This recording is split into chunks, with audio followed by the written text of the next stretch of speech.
Yeah, I get it. My dream job following Andrew Breitbart, man. Now, let me tell you, what a stud. We had him down in Texas back about 6 weeks, 2 months ago, and he tore him up.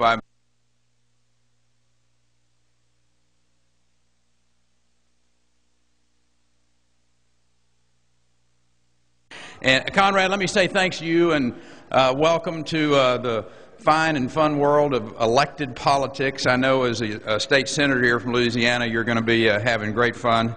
And it is good to be back in the Big Easy. I tell folks that last time I was here, it's been a little while actually, but there was a certain Republican governor who was being sworn in for the first time in Louisiana. So it was good to be here with Bobby Jindal. He is a guy with a big vision for a remarkable state.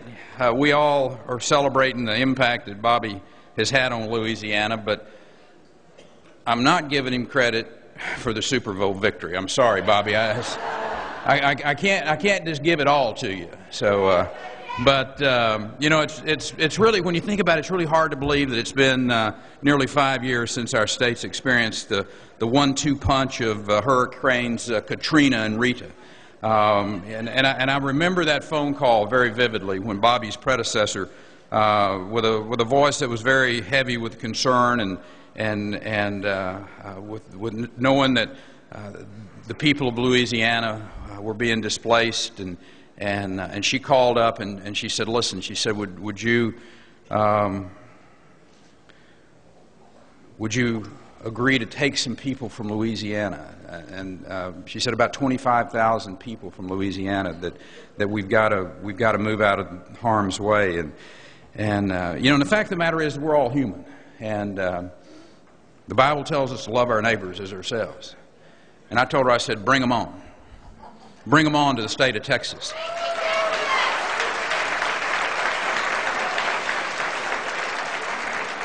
And my goodness, did they come. They evacuated by plane, by car, by bus. I'm sure some of them hitchhiked into the state of Texas.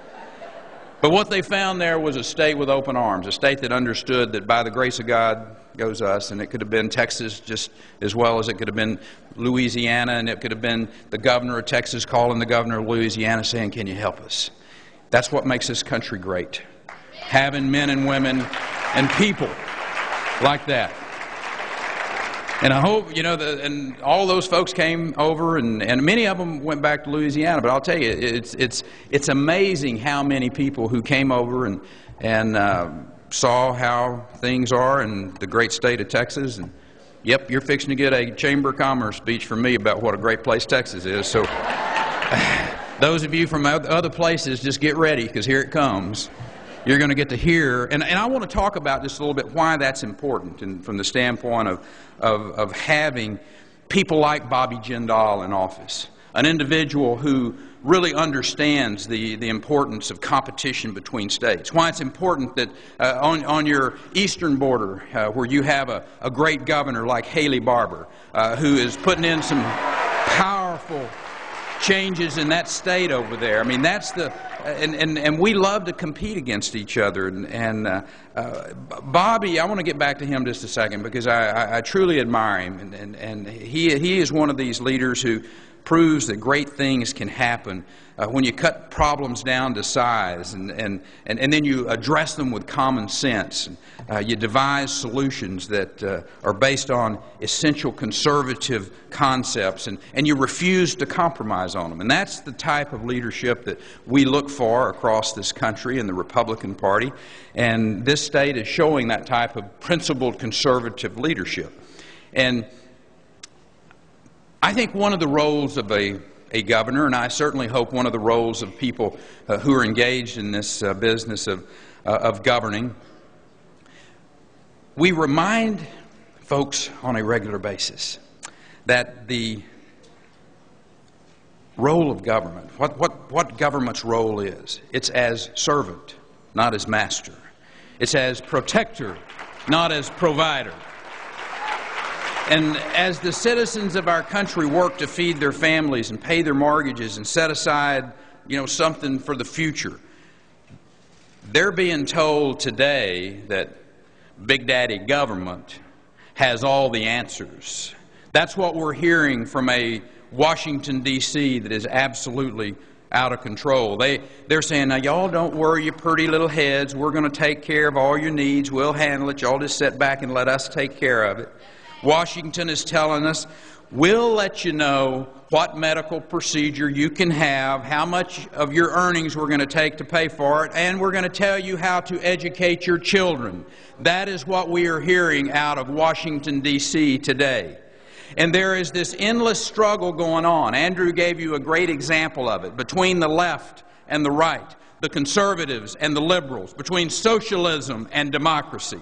That's what's going on in this country today.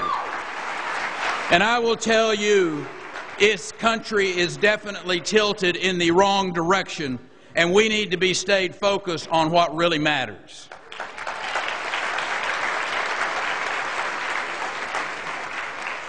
I want to make sure I've got this off. While I have this out,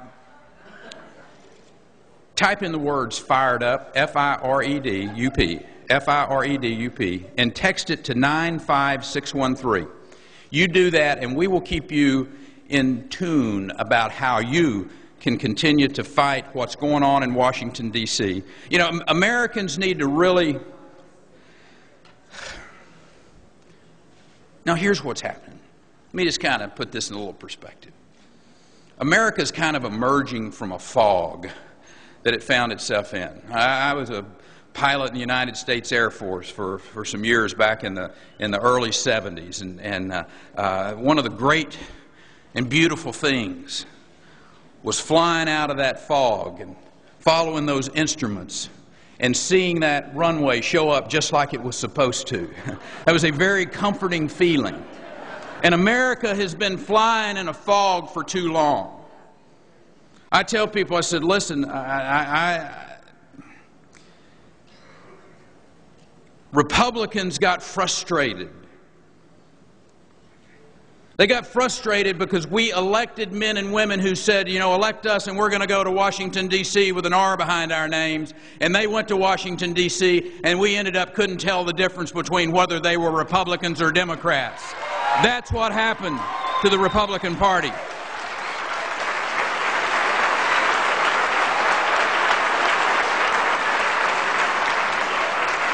And look, we shouldn't be, we shouldn't sugarcoat it. We need to get about it and talk about it and identify men and women today who really understand what the Republican Party is all about. And I tell people, I said, governing's pretty simple, I think. Now, there's some people in Washington, D.C. that think they need to do a whole bunch more than what I think they need to be doing. But I'm pretty much about three things about a Republican and governing. A Republican needs to be about having a strong military. And let me tell you, one thing about it, we got that right. We have the finest young men and women defending our freedoms all around the world that we've ever had. Ever had. My father was part of that group that they call the Great Generation. But my friends, we have young men and women that are every bit as sacrificial, every bit as good, every bit as selfless as those that came back in the 30s and the 40s. Second thing government ought to do is, what did I say? Three things. Have a strong military, secure our borders, and deliver the mail on time. That's it. Those three things. 1 out of 3 is all we're getting right now, let me tell you, that's for sure. And until you can get those 3 right, how about leaving everything else alone?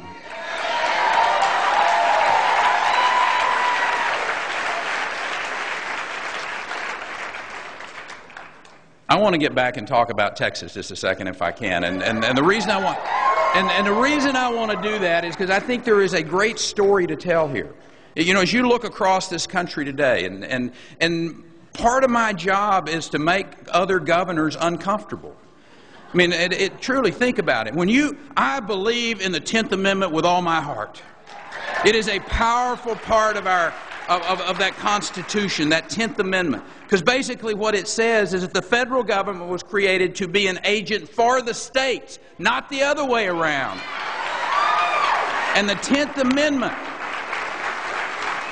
Amendment says we ought to compete against each other.